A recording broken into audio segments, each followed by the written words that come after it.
नमस्कार मित्रांनो, मी बापू बिडगर आणि मराठी दरबार या आपल्या यूट्यूब चॅनलमध्ये आपले मनापासून स्वागत आहे. तर बघा, मुख्यमंत्री माझी लाडकी बहीण योजनेचा नोव्हेंबरचा हप्ता वितरित करण्यात आलेला आहे.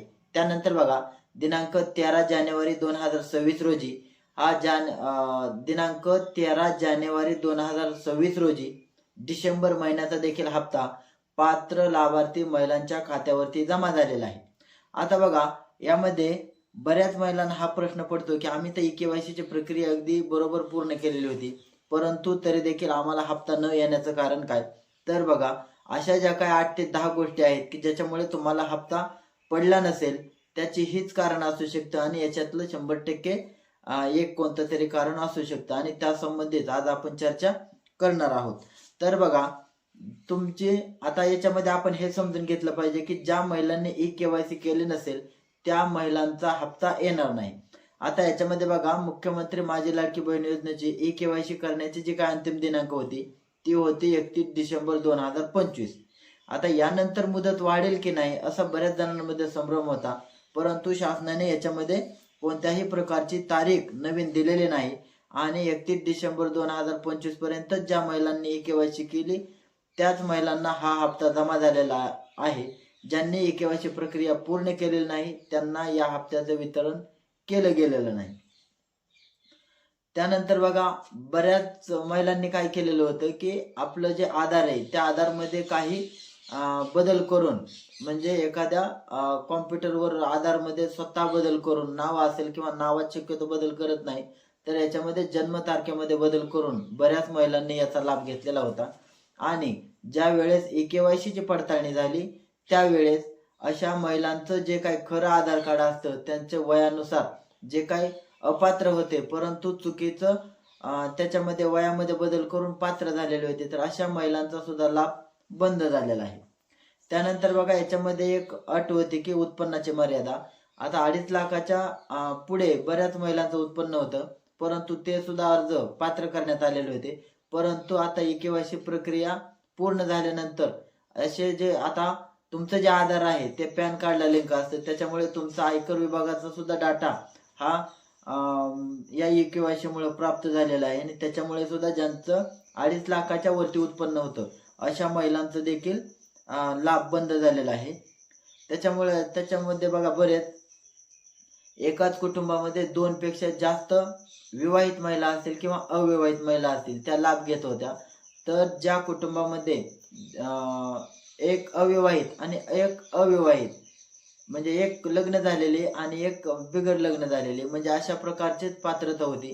परंतु काही याच्यामध्ये लाभ घेत असलेल्या महिला एकाच कुटुंबामध्ये 2 विवाहित होत्या किंवा 2 अविवाहित होत्या, तर अशा महिलांचा देखील एकाचा लाभ बंद झालेला आहे.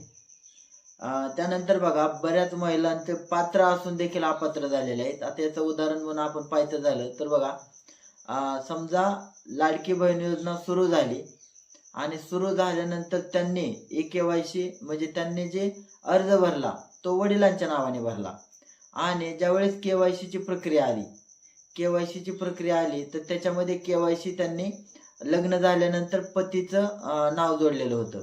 मग पतीचं नाव जोडल्यामुळे त्यांनी काय केलं, आधार कार्डचं चेंज झालं. मग सुरुवातीला अर्ज भरताना वडिलांच्या नावाने भरलेला होता, परंतु लग्न केल्यानंतर आधार कार्ड चेंज झाल्यामुळे ई-के-वाय-सी ची जी प्रक्रिया होती ती पतीच्या नावाने केली होती. तर याच्यामुळे सुद्धा आता याच्यामध्ये नेमकी के-वाय-सी ची प्रक्रिया कोणाची करायची हा संभ्रम महिलांना होता. समजा जर वडिलांची केली तर आधार कार्ड मधलं नाव वेगळं येणार आहे आणि पतीची केली तर सुरुवातीला भरताना वडिलांचं दिलंय त्याच्यामुळे डिफरंट दाखवत होता. तर अशा पात्र असून देखील अशा बऱ्याच महिलांचे अर्ज अपात्र झाले आहेत, तर त्याच्यावर सुद्धा सोल्युशन काढणं गरजेचं आहे. त्यानंतर बघा, बऱ्याच महिलांनी पात्र असून देखील ई-के-वाय-सी करताना काही महिलांच्या चुका झालेल्या आहेत.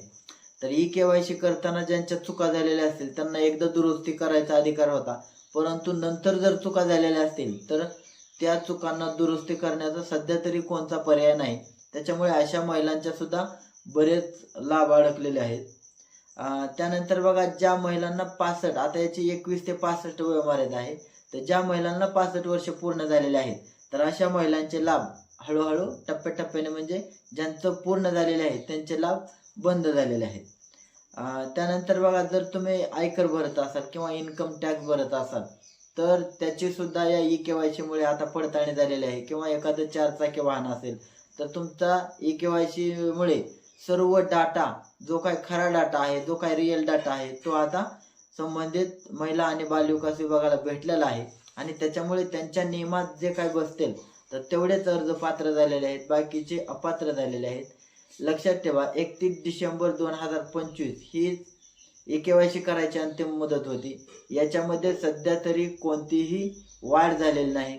परंतु तरी देखील अशा प्रकारच्या काही महिलांना अडचण असतील किंवा चुकीच्या पद्धतीने लाभ बंद झालेला असतील किंवा काही चूक झालेली असेल तर तुम्हाला मुख्यमंत्री माझी लाडकी बहीण योजनेमध्ये त्याच्यामध्ये लॉग इन केल्यानंतर तुम्हाला ग्रीवेन्सचा म्हणजे तुम्ही त्या ठिकाणी तक्रार करू शकता. तेवढाच एक सध्या तरी पर्याय आहे.